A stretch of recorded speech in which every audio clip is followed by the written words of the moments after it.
Bismillahirrahmanirrahim. Ar-rabi'u khifatul mahri. Waqad zawwaja Sa'id bin Musayyab ibnatahu bidirhamain. Wa qala Umar bin Al-Khattab radhiyallahu anhu, la tagharu fi muhurin nisa wa kama taqulul mughalatu fil mahri min jihatil mar'ati yukrahu su'al an maliha min jihatir rajul. Qala Thawri idza tazawwaja ar-rajulu wa qala ayyu shay'in lil-mar'ah fa'lam annahu lis-sun. Silakan. Berapa saja? 4. Allahu Akbar.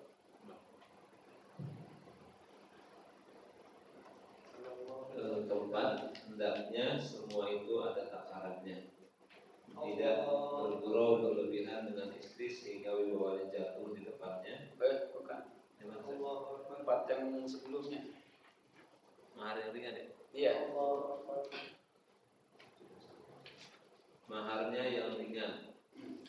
Sa'id bin Al-Musayyib menikahkan anak perempuannya dengan mahar hanya 2 dirham.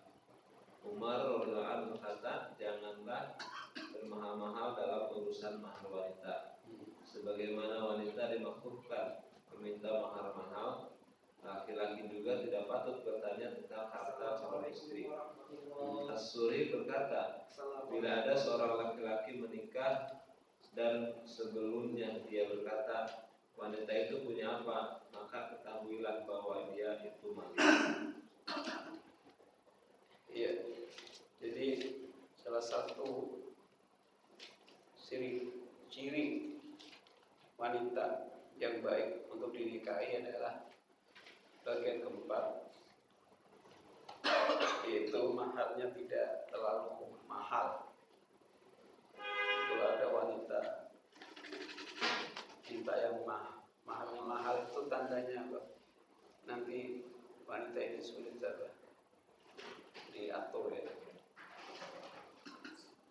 Maka ada seorang tabi'in namanya Sa'id bin Musayyab, ini murid Abu Hurairah, menikahkan anaknya, maharnya cukup 2 dirham, kira-kira 1 gram. Kalau 1 dinar itu 10 dirham. 10 dirham. Sedangkan 1 dinar 4 gram seperempat. Pertanyaannya, berapa gram 2 dirham? Berapa gram 2 dinar itu? 2 dirham itu? Kita bisa ngitung.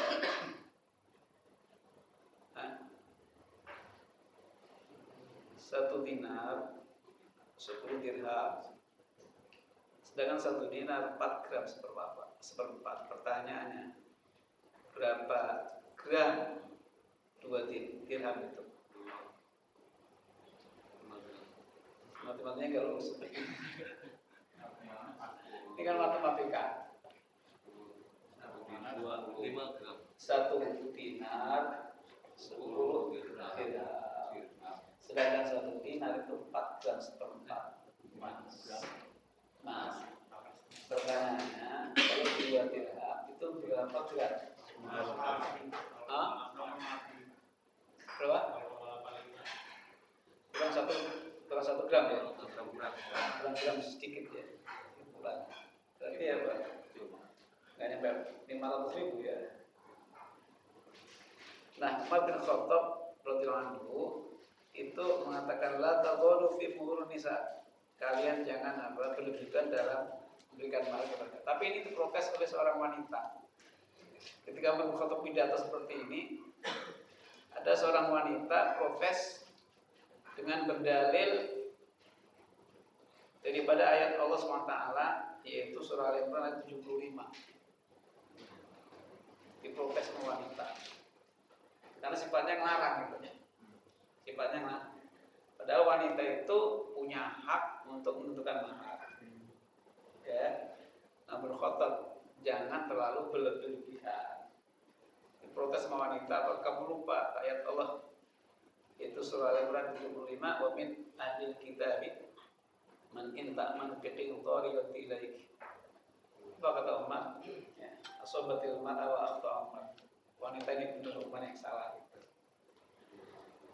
Ini kan sebenarnya ya, ciri wanita yang mudah, yang gampang, yang soleha itu tidak terlalu apa. Lebih juga dalam minta mahar. Di samping itu dia hak tapi hak itu kan tiada harus apa. Yang namanya hak kan terserah ya. Terserah yang minta. Berbeda dengan kewajiban. Kalau kewajiban itu harus dilaksanakan. Tapi kalau hak tidak harus dituntut, tidak harus menuntut tuh hak. Nah yang paling baik adalah orang yang tidak banyak menuntut sekalipun untuk hak.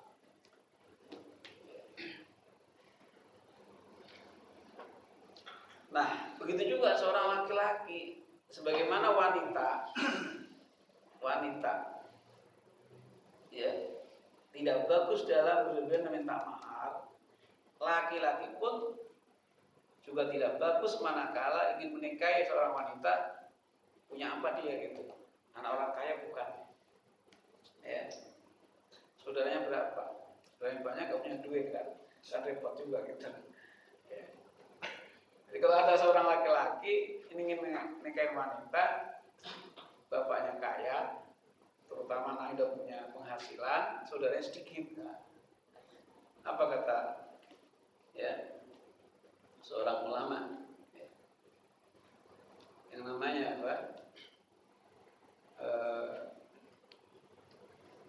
Ats-Tsauri, Sufyan Ats-Tsauri, seorang tabi'in. Apa kata dia? Itu laki-laki lisun apa? Maling, mencuri. Bukan laki-laki nyari istri, anak orang kaya itu menyapa dulu dia udah ini maling. Ya.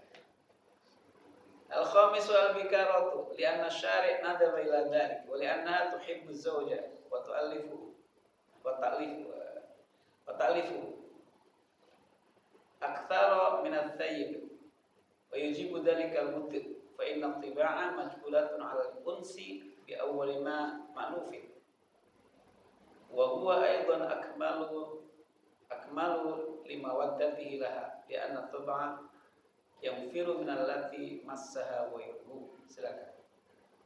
Lanjut aja dong. Kelima, perawan.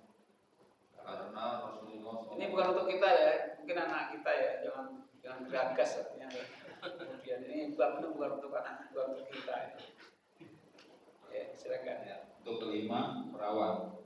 Karena Rasulullah SAW menganjurkan hal itu sebab cinta dan sayangnya kepada suami lebih besar daripada janda. Sehingga itu atau berbalik mengundang rasa cinta. Sebab tabiat biasanya terikat dengan cinta pertama. Hal ini lebih membuka cinta suami kepadanya dan karena tabiat cenderung menghindari sesuatu yang sudah tersentuh oleh orang lain. Yes. Yang kedua, kalau kita menikahi anak kita, saya nggak bahas kita ya, anak kita, misalnya anak kita perawan ya cari yang jaga, gitu ya. Kalau kita punya anak laki-laki, carikan yang gadis dan perawan. Kenapa? Sebab kalau perawan atau jaka ini belum punya pengalaman. Dalam arti apa? Cintanya pertama kali kepada orang lain. Dan kalau udah janda dia pengalaman apa sebelumnya bisa jadi banding-bandingin. Ternyata enakan yang dulu juga gitu. Ada repot. Okay. Kalau enakan yang belakang sih dia mending enak ya. Jadi cintanya lebih tambah. Tapi kalau enakan yang duluan, terutama penghasilannya ternyata yang juga ya. Atau ternyata sama aja. Sampai lebih parah yang kedua misalnya tidur mulu gitu ya. Nah ini kan makanya kalau gadis itu belum punya, dan bahkan kalau janda itu banyak mengatur, apalagi anak kita janda, dinikahin dengan janda, ini sudah diatur oleh janda itu. Ya satu sisi bagus ya, artinya mengangkat janda yang nggak punya yang terlantar itu dalam satu sisi. Tapi perlu diketahui bahwa pernikahan bukan hanya menolong, bukan.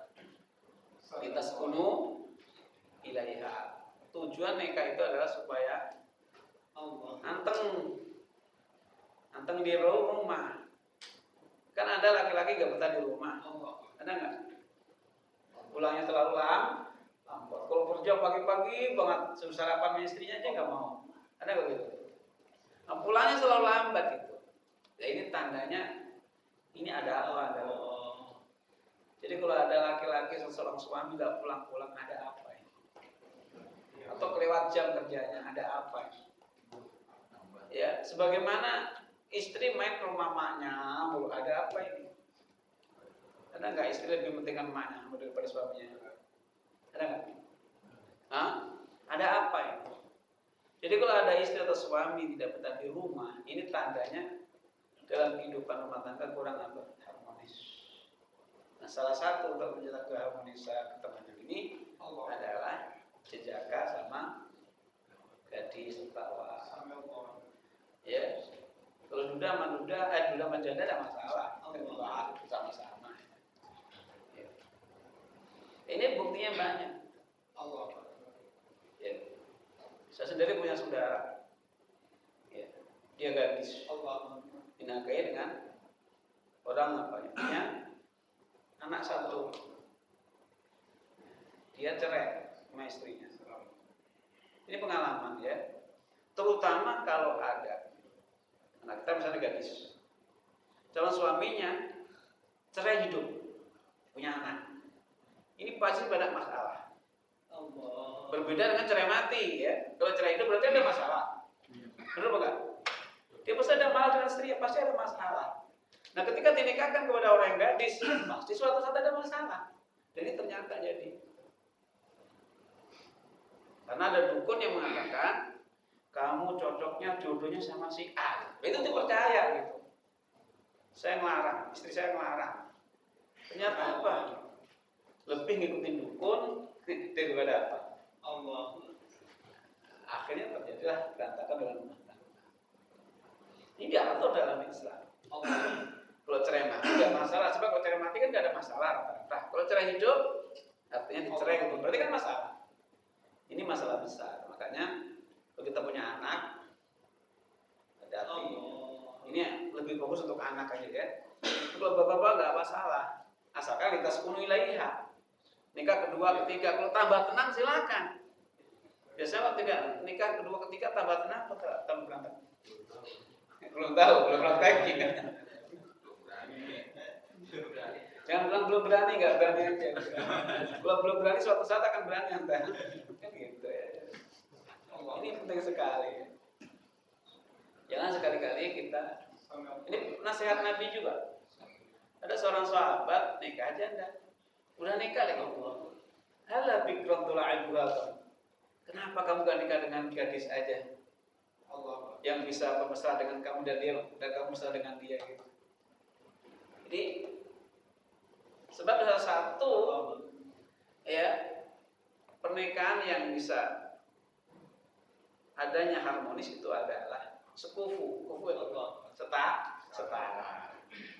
Ya, janda dengan duda, jaka dengan gadis itu kufu namanya. Paham ya? Insyaallah. Ini makanya perintah Nabi itu juga dalam Islam itu kalau bisa. Tapi kenapa Nabi nikah janda? Kan gitu ya? Betul enggak? Ada seorang sahabat nikah janda dipersoalkan oleh Nabi, sementara Nabi nikah janda. Jandanya Khadijah sama janda ente beda gitu loh. Beda apa beda? Khadijah kaya solihah. Nah, janda sekarang kaya belum tentu, solihahnya juga apa? Wa ma'alam bis. Masalahnya di sini.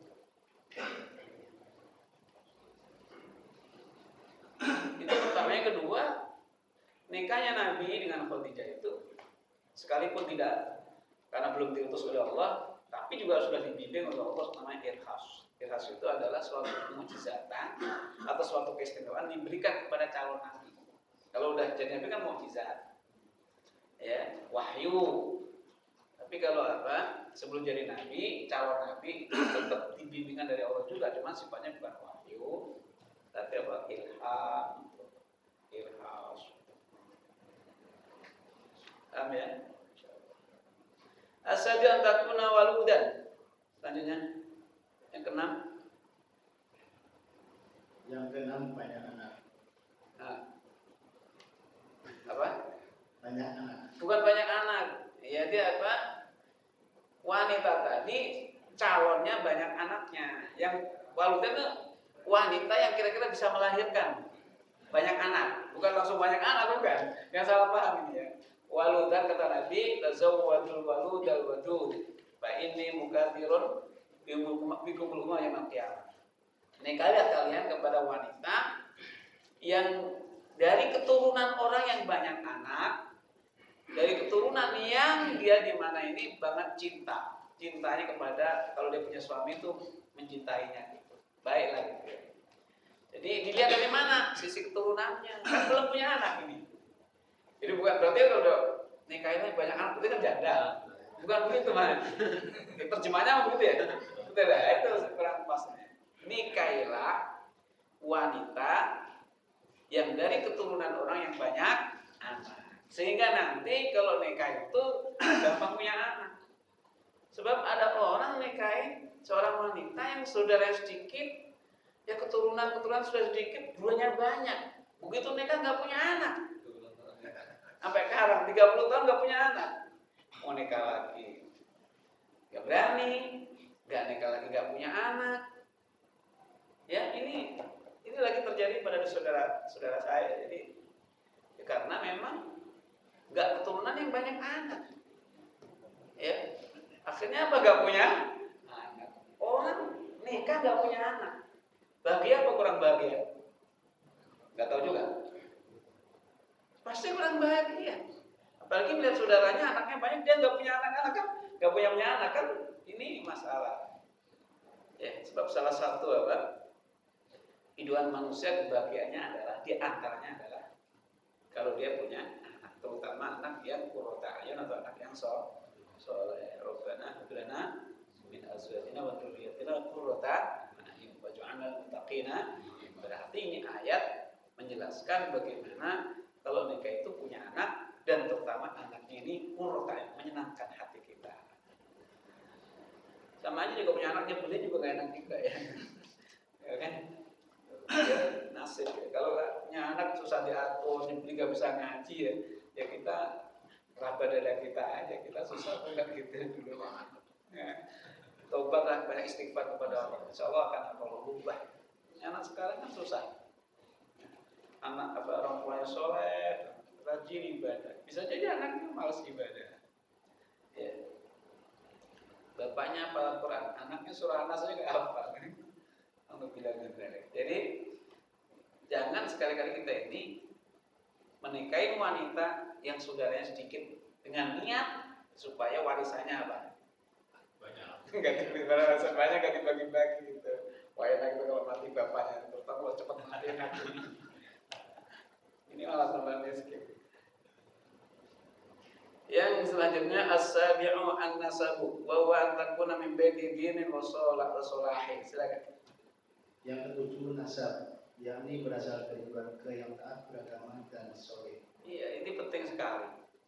Bahkan ya, pertama kali kita lihat tuh agamanya. Wah, bapaknya soleh, anak ibunya solehah. Wah ini ya, boleh, sekalipun Nabi juga mengarahkan pada 4 kriteria ya. Pertama apa? Ya, hartanya. Yang kedua, cantikannya. Yang ketiga, keturunan. Yang keempat, agamanya. Agama taruh terakhir. Tapi jika taruh terakhir, fadfar fidatin, terlibat jatah. Minimal kau pilih yang beragama, karena kalau tidak kamu akan rugi. Padahal taruh keempat. Kenapa demikian? Karena umumnya manusia itu nikahin seseorang itu satu karena hartanya, supaya enak nanti hidupnya. Kan orang tua kaya anak jadi orang tua kaya anak jadi raja. Jadi raja, orang tua kaya anak jadi raja. Belum tentu tapi kalau habis Kecuali dulu ya. Jadi umumnya begitu. Kemudian cantiknya, kemudian keturunannya. Ini agama jarang ditengok, jangan dilihat. Makanya Nabi peringatkan sekalipun taruh di akhir, makanya paling tidak karena agama. Dengan agama itulah maka sebanyak apapun harta seorang istri dia akan tetap solihah. Secantik apapun istri tetap akan menjadi wanita solihah. Ya, turunan siapapun dia kalau dia beragama akan tetap menjadi istri solihah. Begitu juga seorang suami juga dilihat dari 4 ini juga sama. Yang diperhatikan laki-laki, tapi juga perempuan lebih hati-hati lagi sebenarnya. Kenapa? Kalau ada seorang laki-laki ya menikahi orang ya dengan mudah meninggalkan wanita tadi. Tapi kalau wanita nikahin laki-laki ditinggalkan gimana? Enakan mana? Istri tinggalkan suami atau suami tinggalkan istri? Enakan mana? Ya, enak dua-duanya. Enak dua-duanya. Makanya dalam istilah lain, kalau istri tinggalkan suami, ya itu lebih sulit kondisinya dibanding karena suami bisa nyari lagi kan semau-maunya kan. Tetapi kalau istri tinggalkan suami ini sulit. Tapi kalau suami yang tinggal istri ini rada gampang urusan. Makanya penting untuk sebagai orang tua juga melihat calon suami anaknya. Bukan kita artinya menolak pilih-pilih, harus pilih-pilih harus karena masa depan. Kalau ada datang kepada anak kita, gadis misalnya, ya mohon maaf, harta nggak punya, agama nggak bisa ngaji, ditanya bisa ngaji nggak, baru belajar, kan repot. Ya. Penghasilan apa? Baru mau usaha. Repot nggak? Yang dirah apanya? Makanya anak kita lebih berhati-hati. Nasab. Ini keturunan penting karena keturunan itu mengaruhi. Keturunan baik. Yang ke-athaminu an takuna ajnabiyah. Wa kama yanbaghi lirajuli an yanzura fil mar'ati yanbaghi lil wali an yanzura fi dinir rajul wa akhlaqi wa amalihi bi an tasir fi nikah marfuqah wa mata zawwajaha min fasiqin mubtadi'in faqad jana 'alayha wa 'ala nafsihi. Qala Julil Hasan ibn Ali radhiyallahu anhuma mimman uzawwiju binati qala mimman yattaqillah fa innahu in ahabbaha akramaha wa in abghadaha lan yadhlimaha. Silakan. Kedelapan, wanita jauh yang bukan kerabat dekat. Bukan wanita jauh, wanita lain wanita lain mananya bukan orang bukan saudara, enggak ada kaitan kerabat. Yes. Bukan wanita jauh mana? Misalnya Jawa Timur itu bukan. Itu terjemahannya Silakan. Dan sebagaimana laki-laki yang hendak menikah patut melihat kepada calon istrinya. Demikian juga wali wanitanya. Patut memperhatikan agama, akhlak dan kondisi calon menantunya. Sebab seorang wanita mirip sahaya dan dengan menikah. Bila wali menikahkan dengan laki-laki fasik atau ahli bid'ah, maka dia telah melakukan kejahatan atas wanita dan atas dirinya sendiri. Melukai anaknya dan melukai diri sendiri. Ya, silakan. Seorang laki-laki berkata kepada Al-Hasan, kepada siapa saya menikahkan anak perempuanku?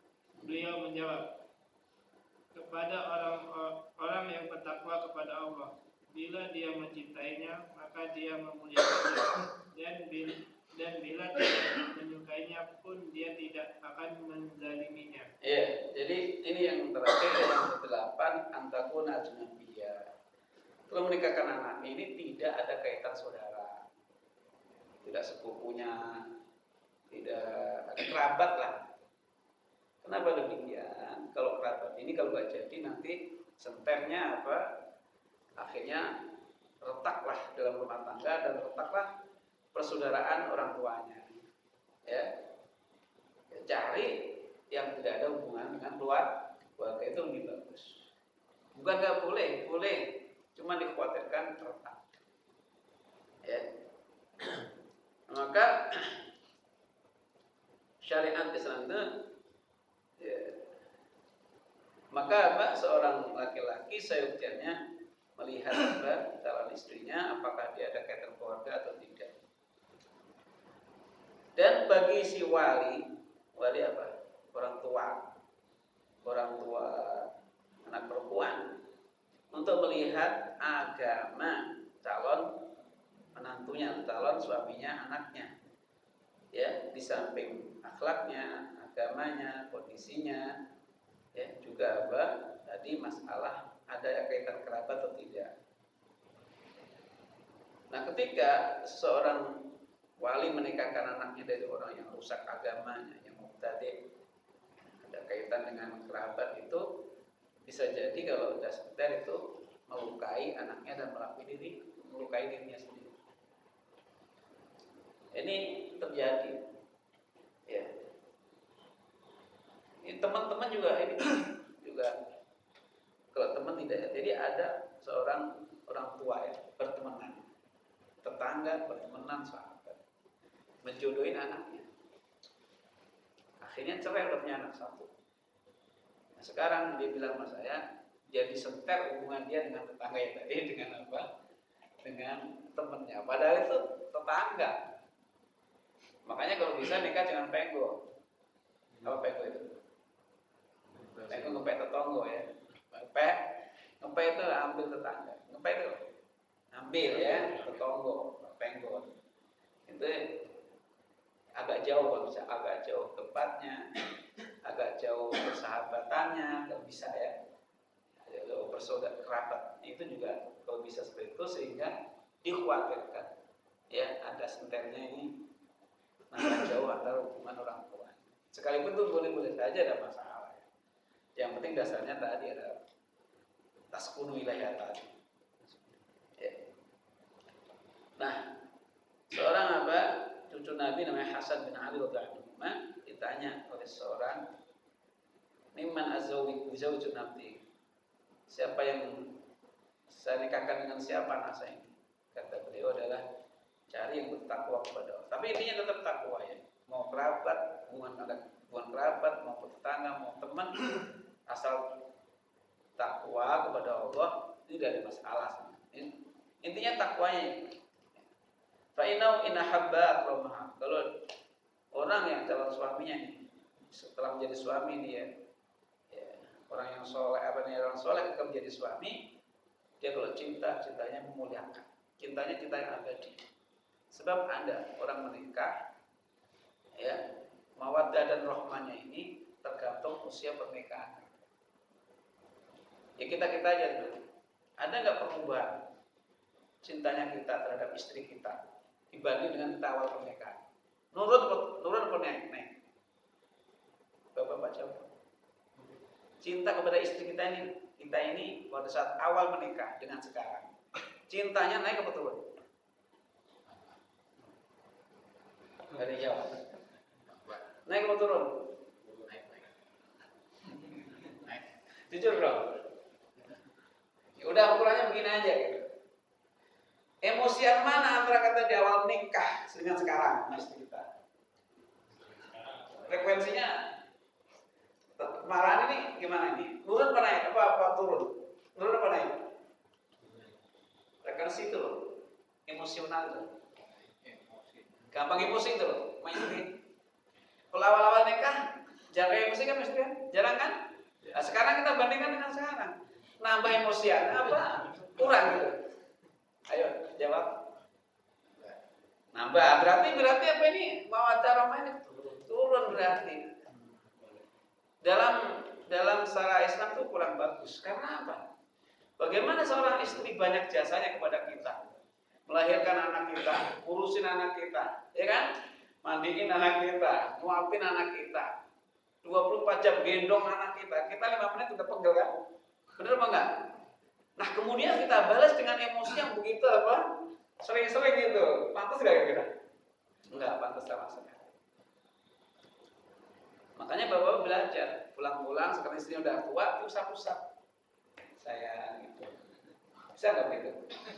Iya begitu. Usap-usap. Wah ini suami geblek. Jangan. Ya Allah ya. Tetap apa? Gak ada ditanyain mana mamanya. Dari mana? Sayang, dicintai. Kalau perlu ditangisin ya, tangisin ya Allah. Semoga istri kita, semoga istri saya masuk surga, semoga mama masuk surga. Gitu. Ajak-ajak saya nanti kalau masuk surga ya, kalau masuk surga duluan. Begitu mestinya. Jangan biasa istri belum. Katain dulu jangan. Dia jasanya besar gitu. Ya, naikkan frekuensi kecintaan, sayang kepada istri kita. Bahagia insya Allah. Bisa Pak Jumir? Insya Allah. Nanti pelan-pelan berubah, ya, pelan-pelan berubah. Hasil pengajian ini, hasil pengajian. Gitu. Jadi kalau dia cinta mengoyahkan, andai kata dia nggak ada rasa senang, tapi dia tidak dolimi, tetap haknya diberikan. Andai kata ada rasa nggak senang, nggak dimarahin. Nggak. Ya, ini seorang apa? Suami yang soleh. Makanya kita jadilah suami yang soleh. Gitu. Niru, dididik Rasulullah. Ya, luar biasa. Saya insya Allah ya. Ini sekali pengajian sedikit tapi insya Allah akan manfaat. Bangun apa? Keluarga yang sakinah warahmah, mengembalikan kecintaan lagi, kesayangan lagi. Sebagaimana cinta kita, sayang kita kepada istri kita waktu dulu awal menikah minimal ya sama. Jadi tidak apa? Tidak turun ya. Syukur-syukur naik. Kita berusaha naik harus naik. Ya, semangat membantu istri. Baru awal nikah aja, sandung dikit ya Allah. Ya kan kesandung dulu yang disalahin batunya. Begitu sekarang kesandung, matamu kemana? Gak bagus itu Pak. Bener apa gak sih? Awal menikah kesandung, ya Allah sayang batu dasar gitu kan ya. Begitu udah tua kesandung, yang disalahin apa? Disalahin apa? Matamu kemana gitu ya? Jangan ya. Mudah-mudahan ya ngajar kita sedikit ada manfaat untuk kita semuanya. Yang kita bisa bimbing anak-anak kita yang mungkin apa cekcok dengan suaminya ya. Kita bimbing, kita arahkan yang baik. Dan untuk iman Islam husnul khatimah. Amin. Sekian saja. Terima kasih. Subhanallah bihamdika.